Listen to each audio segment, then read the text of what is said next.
Good morning to all of you.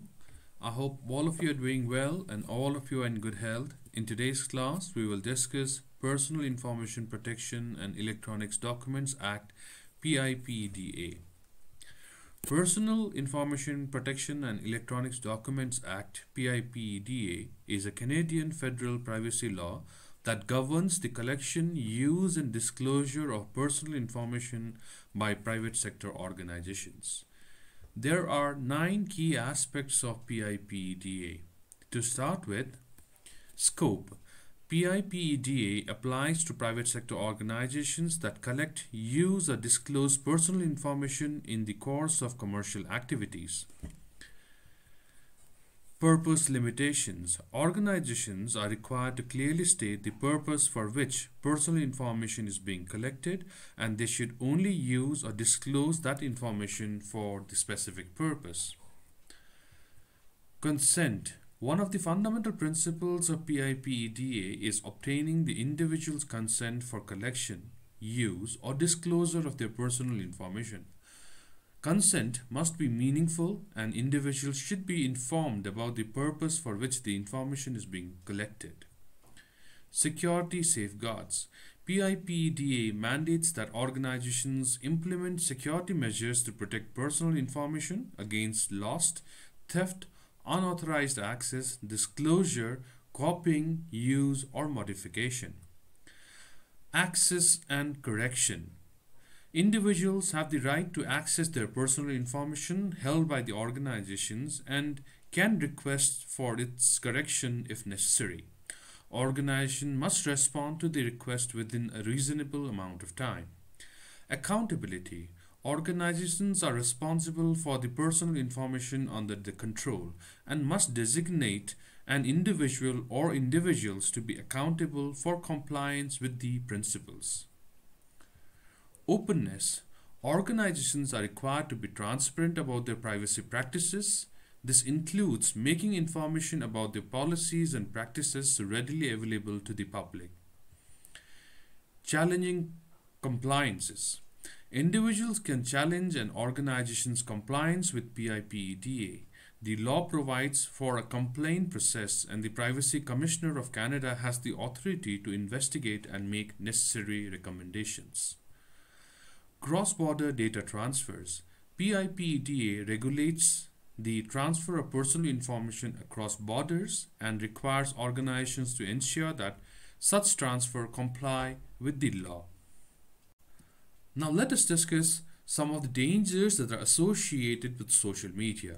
To begin with, let us try and understand data mining. Data mining involves collection of tremendous volume of data, its effective management, its needful analysis for identifying hidden patterns or traits using computational algorithm, and then use these patterns and traits in order to commit cybercrimes. False information. False information can be categorically either misinformation or disinformation. Misinformation is false information that is not meant to hurt anyone, whereas disinformation, as opposed to an honest mistake, is spread by someone who is actively attempting to deceive. Doxing. Doxing refers to publicly exposing someone's real name, address, job, or other identifying information without a victim's consent. The aim of doxing is to humiliate, bully, harass, or otherwise harm a victim. Identity theft. Identity theft is an attempt to steal and use personal identifiable information to cause defraud or harm. Harassment and cyberbullying. Harassment and cyberbullying refers to anonymously humiliating someone online using derogatory messages. Now let us discuss some of the ways to stay safe in social media. Maintain privacy, data hiding and abstraction, avoid unknown invitations, avoid sharing location information, and enable two-factor authentication security. Now let us discuss some of the threats that impact social media security and privacy. To begin with, let us understand social engineering attacks. Social engineering attacks are attacks that depends on taking advantage of human emotions and interactions to manipulate the victim.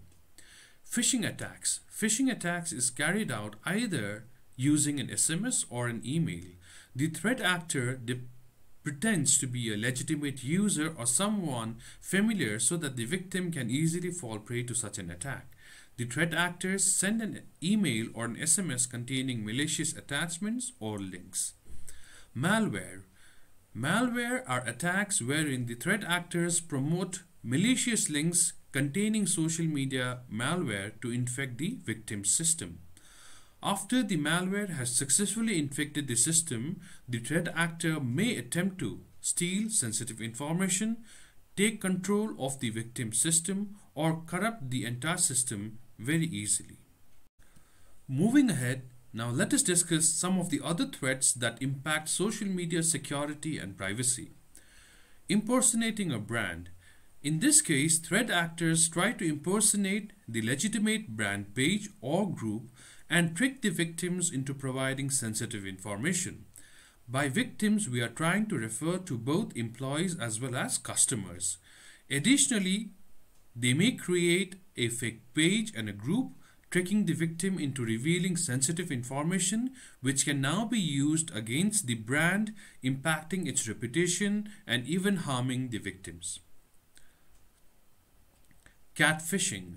Catfishing is a technique where the threat actor uses the information and image of a person and targets the victim into revealing sensitive and personal information.